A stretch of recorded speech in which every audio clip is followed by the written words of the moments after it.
ಶಾಸಕರು ಒಂದು ಇದು ಕರೆದಿದ್ರು, ಮೀಟಿಂಗ್ ಕರೆದು ಈ ವಿಡಿಯೋಕ್ಕೆ ಒಂದು 50-60 ಜನ ರೈತರುಗಳಲ್ಲಿ ಹೋಗಿದ್ರು. ನಾನಾಗಿರಲಿಲ್ಲ ಅವತ್ತು, ಹೋಗಿದ್ರು. ಆಗ ಏನೋ ಕರೆದವ್ರೆ ಅಂತ ನನಗೆ ಗೌರವಿಸಿದ್ರು, ಹೋದರು.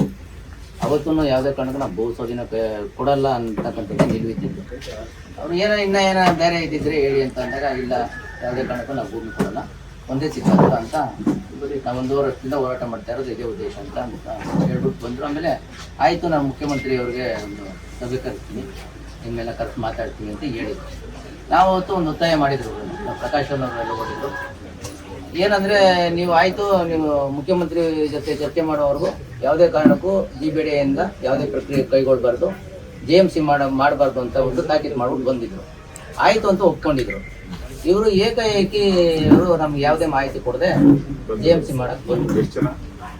ಒಂದು 3-4 ಕಾರಲ್ಲಿ ಫಸ್ಟು ನಮಗೆ ಅಲ್ಲಿ ನಮ್ಮ ಬಾರ್ಡ್ರಲ್ಲಿ ಹೋದ್ವಿ. ನಮ್ಮ ರೈತರು ಒಂದು ಸ್ವಲ್ಪ ಜನ ಪೊಲೀಸ್ನವ್ರು ಬಂದರು, ಮತ್ತು GBD ಅಧಿಕಾರಿ ಒಬ್ಬರು ಪ್ರದೀಪ್ ಬಂದರು. ಆಗ ನಾವು ಮಾತುಕತೆ ನಡೆಸ್ತಿದ್ದೋ.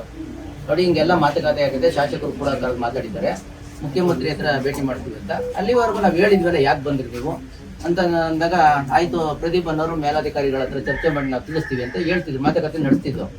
ಇನ್ನೊಂದು 250-300 ಮೀಟರ್ ದೂರದಲ್ಲಿ 2 ಬಸ್ಸು ಪೊಲೀಸ್ನವ್ರು ಕರ್ಸ್ಕೊಂಡು ಒಂದು 200-250 ಜನ ಇದ್ರು. ಜಿಪ್ಗಳಲ್ಲೆಲ್ಲ ಬಂದಿರೋ 250 ಜನ ಪೊಲೀಸ್ನವ್ರು ಇದ್ರು.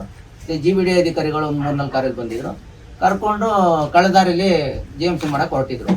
ಆಗ ನಾವೆಲ್ಲ ಒಂದು 300-400 ಜನ ರೈತರಿದ್ವಿ. ಆಗ ಕಂಡುಕೊಂಡೆ ಎಲ್ಲ ಓಡಿ, ನೋಡಿ ಇಲ್ಲಿ ಬರ್ತಾರೆ, ಸರ್ವೆ ಮಾಡಕ್ಕೆ ಹೋಗ್ತಾ ಇದೆ ಅಂತ ಹೇಳಿ ಇಲ್ಲಿ ನಾವು ಮಾತುಕತೆ ನಡೆಸ್ತಾ ಇದ್ದೀವಿ. ಅಲ್ಲಿ ಅವರು JMC ಮಾಡಕ್ಕೆ ಹೋಗಿದ್ರು. ಆಗ ನಮ್ಮ ರೈತ ಮಹಿಳೆಯರೆಲ್ಲ ಪರಕೆ ಹಿಡ್ಕೊಂಡು ಕೂತಿದ್ರು, ಔಷಧಿ ಬಟ್ಟಲೆಲ್ಲ ಹಿಡ್ಕೊಂಡು.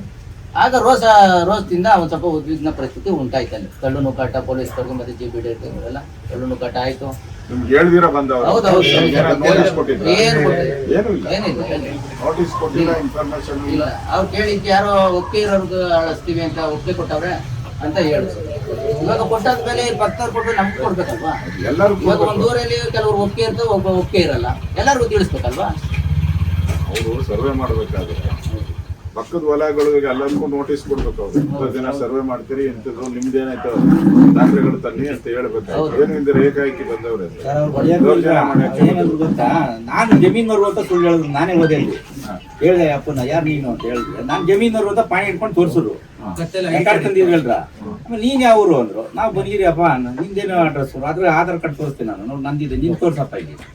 ಅವ್ ಬೇಬೇ ಬಾಗ್ಬಿಟ್ಟ, ಅಯ್ಯಪ್ಪ ಬಾ ಅಲ್ಲಿ, ಇವಾಗ ನೀನ್ ನಮ್ಮ ಪಡೆಯಲ್ದೆ ನೋಡಿಲ್ವಲ್ಲ, ಬಾ ನೀನು ಅಂದ್ಬಿಟ್ಟು ಇಲ್ಲಿ ಇವ್ರ ಹತ್ರ ಕನ್ಸ್ಕೊಂಡೆ. ಈ ಅಮ್ಮ ಬಂದ್ರೆ ನೋಡಿದ್ರು, ನೀನ್ ಏನ್ರಿ ಅನ್ನ ತಿಂತೀರಿ, ಏನ್ ತಿಂತೀರಿ ಅಂತ ಈ ಅಮ್ಮ ಅಂದ್ರು. ನೀನೇನ್ ತಿಂತೀಯಮ್ಮ ಅಂತ ಇವ್ರದ್ದು. ಅವಾಗ ಪಾಪಕ್ಕೆ ಏನ್ ಮಾಡಿದ್ರು, ಹೆಂಗ್ಸುಗಳ ತಗೊಂಡು. ಆಮೇಲೆ ಮಾರಣಾಂತಿಕ ಅಲ್ಲೇ ನಾವು ರೈತರುಗಳು ಮಾರಣಾಂತಿಕ ಅಲ್ಲೇ ಮಾಡಿರುತ್ತೆ.